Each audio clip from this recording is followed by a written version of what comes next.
What's up, everybody? Welcome into DodgerHeads, presented by DodgerBlue.com. My name is Jeff Spiegel, joined today by Daniel Starkand here from the Blue Wire Studios in Las Vegas, part of the Wynn Hotel. Daniel, we're going to have a conversation today that I'm going to be honest, I was sort of surprised was even possible to be having, and that's Freddie Freeman's involvement in the MVP discussion.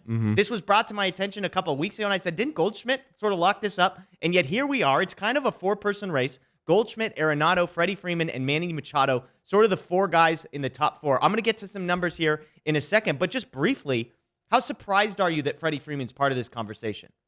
I'm not surprised that he's part of the conversation, just because we watched him all season, and he was like the perfect model of consistency. Like, he pretty much led baseball in hits from wire to wire. Like, very rarely did we see him slump. Doubles all over the place.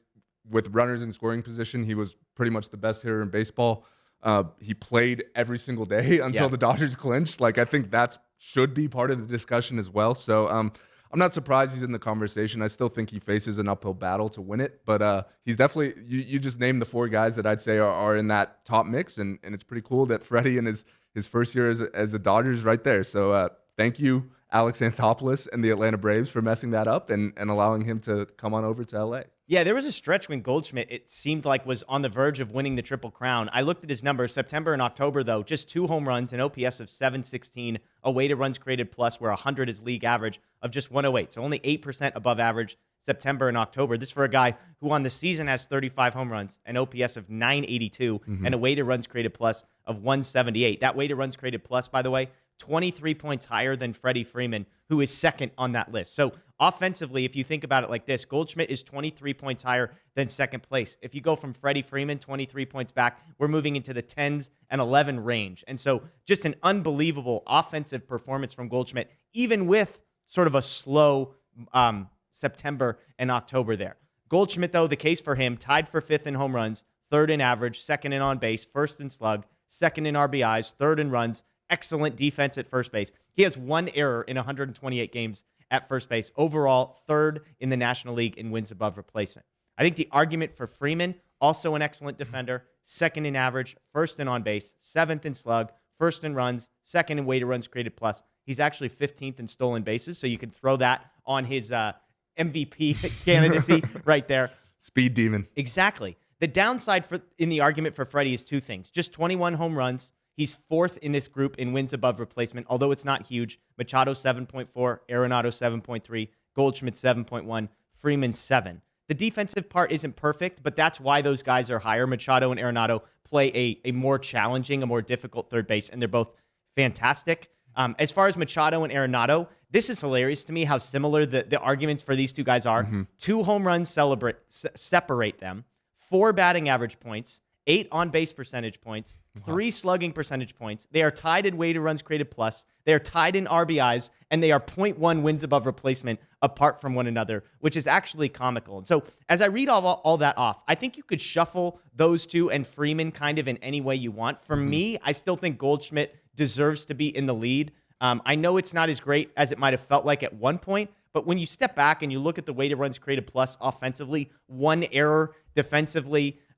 he has more home runs than the other 3. He and Freeman are like 40 to 50 points ahead of the other 2 in on-base percentage. He's 45 points higher than Arenado and Machado in slugging percentage. I just think those gaps are so big that, yes, first base is a less important, less difficult defensive position, but that's enough of an argument to overcome that. So I've got Goldschmidt 1. I think the next 3 you could throw in any order I'd be okay with. Yeah, I agree with that. And I think if you're a Dodger fan hoping that Freeman could somehow sneak in there and win it, I think the one thing that he does have going for him is 2 of those 4 guys play for the same team. So sometimes you see maybe they split votes a little. I don't know if that'll be enough for Freeman to overtake them.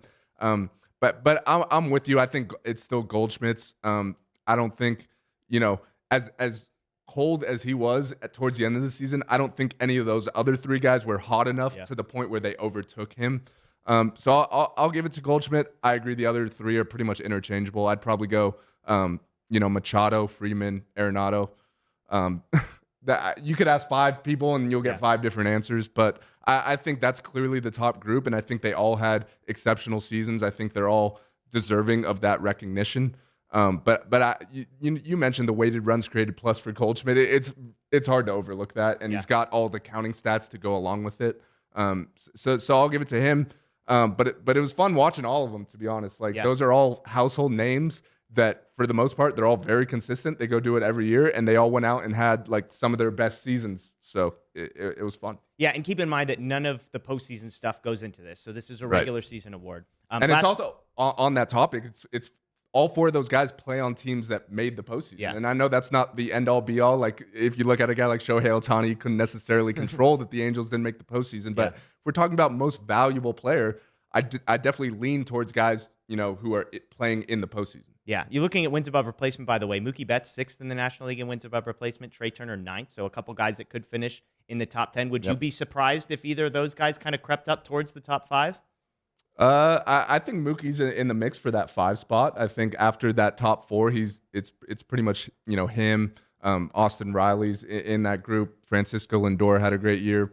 Pete Alonso. There's a lot of guys in that mix, but I'd say Mookie's above all those other guys I just mentioned. Yeah, it's interesting. Freddie Freeman in the top 4, we think, for the NL MVP award. And I like the word you used, consistency.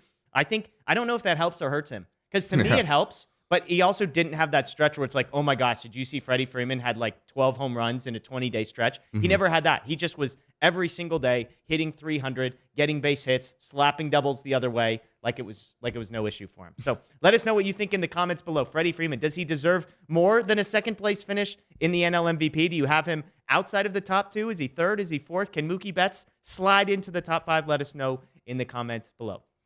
As always, we appreciate you joining us here on Dodger Heads, presented by DodgerBlue.com. That's Daniel Starkand. My name is Jeff Spiegel. Make sure to check us out on social media at DodgerBlue1958. Everywhere you can check out DodgerBlue.com for all the latest as we get ready for the postseason. You can check us out on podcasts. If you look for the Dodger Head podcast on Spotify, Apple, Google, wherever you get that. And of course, subscribe, ring the notification bell here on YouTube as well. As always, thank you. Enjoy the rest of your day, and go Dodgers.